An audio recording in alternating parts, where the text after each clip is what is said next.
All right, settle in, grab your metaphorical whiskey or actual whiskey. I'm not judging because tonight we're going to talk about something that has probably been gnawing at you, something most people are too scared to even whisper about. Let's get real, a lot of you, probably most of you, feel totally, absolutely trapped your mind. It feels like this tiny, dusty room, walls closing in, just replaying the same old negative thoughts, day in, day out. You're craving clarity, right? Like a desert traveler craving water. You're looking for that one thing to commit to because every self-help guru out there is screaming, focus, focus, focus. But guess what? That is where they're dead wrong. They miss the freaking point completely. You don't focus on one thing, my friends. You focus on one mission, and that mission, that grand glorious mission, will demand that you learn, adapt, and conquer many, many things. If you shackle yourself to just one thing, you're building a gilded cage, making yourself utterly dependent, utterly replaceable. Think about it. One skill, one job, one path, in a world that is spinning faster than a toddler on a sugar rush.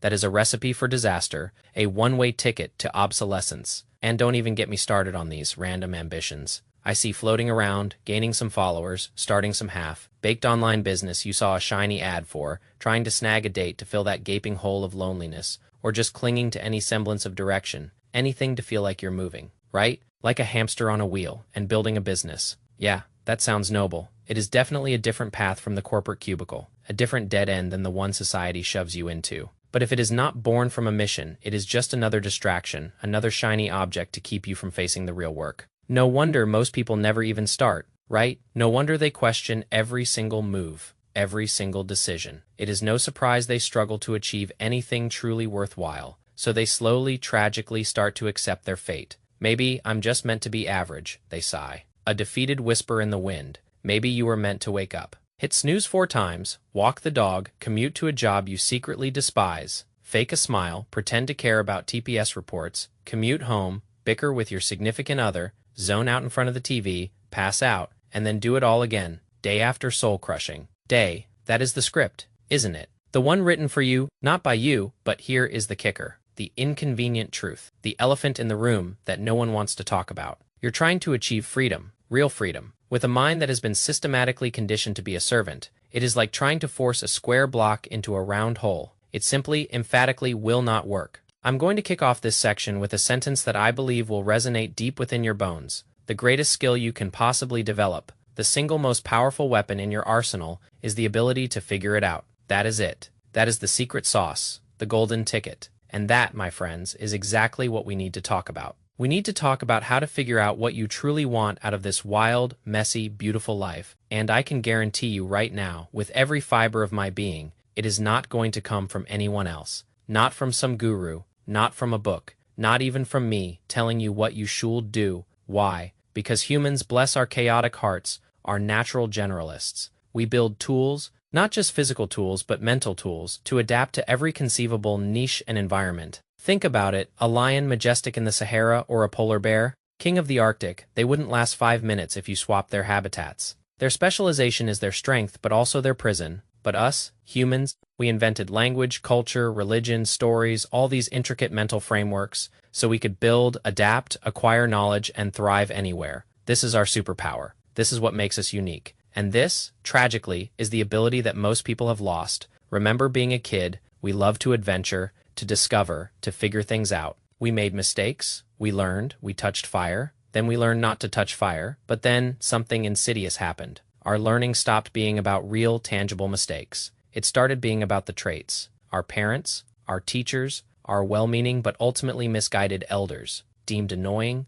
uncivilized, or not leading to the one true paths of success. The path they were conditioned to believe was the only one because they hadn't opened their minds to the infinite, beautiful possibilities. And what is that one true paths they wanted you to follow? It is the very reason you feel so lost, so overwhelmed, so anxious, so confused. The reason you're nodding along with me right now, your parents, bless their hearts. They didn't teach you that singular vital trait we're about to uncover, the one that allows you to figure out what you want. The world, my friends, is a constantly shifting, evolving beast. Things change faster than I can change my socks. And you're being conditioned with the mind of your parents, who lived in a completely different era, a different generation. And let's be honest, if they're not in the top 1%, they probably didn't have a mind that generated stellar results even in their own time. So you're listening to them, following their advice, advice that they believe will bring success in their generation, not ours. That is why you feel lost, overwhelmed, because you have no idea what to do. You're doing all these things, but you can't see the light at the end of the tunnel because deep down, you know better. You're the one soaking up knowledge online, devouring books, expanding your mind, and you're battling 18 years of ingrained conditioning, 18 years of code wired into your brain, and that, my friends, is painful. The path that was supposed to be safe, secure, predictable. It turned out to be the complete opposite. A cruel joke. You're plopped in front of a government-trained expert, who was trained by other government-trained experts, none of whom are doing what you actually want to do with your life, 6 hours a day. Being told what to learn, how to act, constantly prodded toward the shiny status symbols of a job, a degree, a title. And if you understand how the human mind actually works, you understand that the goals that make up your worldview, those fancy degrees and high-paying jobs for most people, they dictate the entire potential development and freedom of your mind. You were trained to be a specialist, a cog in a machine. You were solely focused on becoming a doctor, a lawyer, an artist, a designer, an engineer, or any other self-limiting identity that choked your ability to perceive and learn. You failed to develop agency, you failed to explore, to make mistakes, to discover, to build, driven by your own desire, not someone else's. You failed to cultivate the singular trait of a truly free individual, because in the past, free men were just, well, free. People were expected to act in their own best interest, to do what they wanted, to explore new places, navigate the world, discover new things. And to do that, they had to learn many, many things. If you're so fixated on learning one skill, or getting one degree, or holding down one job, you are, by definition, severely limiting how much you can learn. You're boxing yourself in. Your mind's shrinking to fit that narrow little space. You're not giving yourself enough credit. You can actually do so much more. But you spend your days doing everything but that because you're fixated on that one specialist goal. The job, the degree, the one specific thing. When your mind, my friends, can do so much more, it can render entire realities. It is the fastest supercomputer on the planet. And here's another inconvenient truth: the greatest designers, the greatest artists, the greatest writers. They weren't great because they went to some fancy school and somehow studied the same curriculum better than everyone else. No, they were great because they had experience in other domains, because they brought a richness of diverse knowledge to their craft. When you're studying the exact same thing as everyone else, you might have some different insights, sure, but you're still playing in the same sandbox. What makes a truly great designer? It is not how well they understand Photoshop. Think about that. Really let that sink in. A free individual, the opposite of a government, trained specialist, or someone viewed as a machine for labor, a useful worker, a slave. When I've said this in previous videos, maybe 1% of people get genuinely upset, they close their minds, and in doing so, they prove my point. But here is the thing, I'm no different, and the people who don't react are no different. We are all slaves in our own unique ways. It is not physical chains anymore. It is mental chains. Because we're learning to navigate this world, the only thing I'm trying to do here. I'm not trying to make you feel bad. You're making yourself feel bad by reacting to this, because of how you perceive what I'm saying right now. And that, my friends, is absolutely not my intention. My intention is to make you aware of something so you can improve your life. And if you see it any differently, then that is going to be a tough mountain to climb. Okay, I've danced around the point a bit on how to figure out what you want out of life, but it is absolutely fundamentally necessary that you first gain awareness of what you don't want out of life. I'm digging deep here. I'm exaggerating. I'm saying you're a slave. You're all these other things.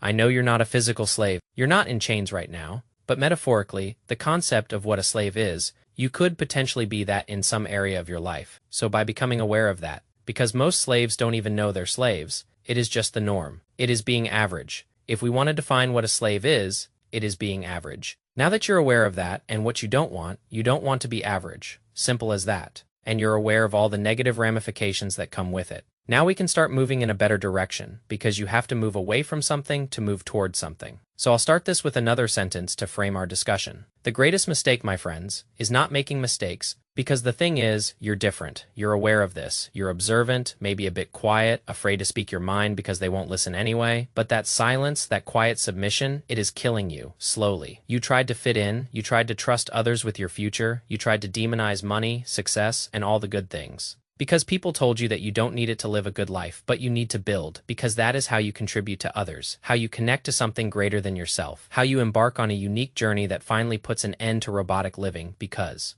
and this is important, you have the money to remove your dependency from that robotic living. We'll talk about this in another video. And I've talked about it in past videos, but money wasn't always a necessity to go out and explore, to discover new things. In the past, it still isn't in many regards today, but it is a multiplier, a catalyst, for being able to discover, build, explore, make mistakes, connect to something bigger than yourself, contribute to others. Money is just a piece of paper. My friends, it has the meaning you assign to it, and many people assign this negative meaning because they lack an understanding and awareness of how the world truly works, and then again, they become this word to that thing. A good way to test whether or not you are in word to money is when I mention money, or that it can be good. Do you have a reaction to it? Why does a word like money have so much control over your mind? But the thing with all of this, you're still searching for that one true path, and I'm here to tell you, with absolute certainty, there isn't one. If there were, we would have found it by now, and everyone would be rich, happy, and healthy. But that is not how reality works. Things will never always be happy. Why? Because happy doesn't make sense. Without sad, a hand doesn't exist without an arm. The physical, biological, mental, and spiritual planes all contain this pattern. One thing cannot exist without the other. When you go on vacation for, say, 2 to 3 weeks,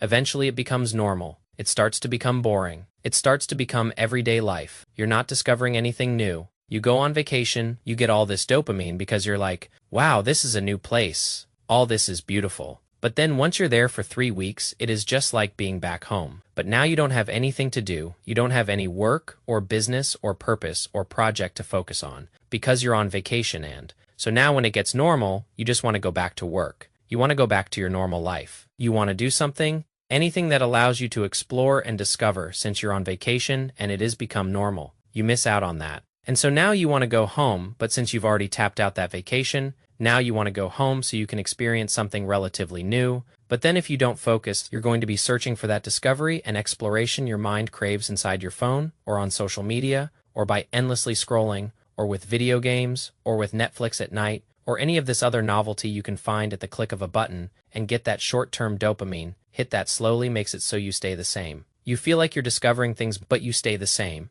And if you understand entropy, you understand that you're not actually staying the same. You are slowly, inexorably decaying into chaos. All of this, my friends, is leading up to one simple, brutal truth. You aren't where you want to be because you're afraid of making mistakes, and I cannot express that enough. If there were one single sentence from which to orient your entire life, it would be this. Mistakes are nature's compass. If happiness can't exist without sadness, success can't exist without failure. It is a universal law, a pattern of reality, a phenomenon that has been around since the first flicker of life, because something can't exist without nothing. You can make mistakes on the conventional path, schools, and jobs, but you are still working toward a narrow, prescribed goal. The mistakes don't lead toward a new, better path. They simply lead you to feeling sorry for yourself.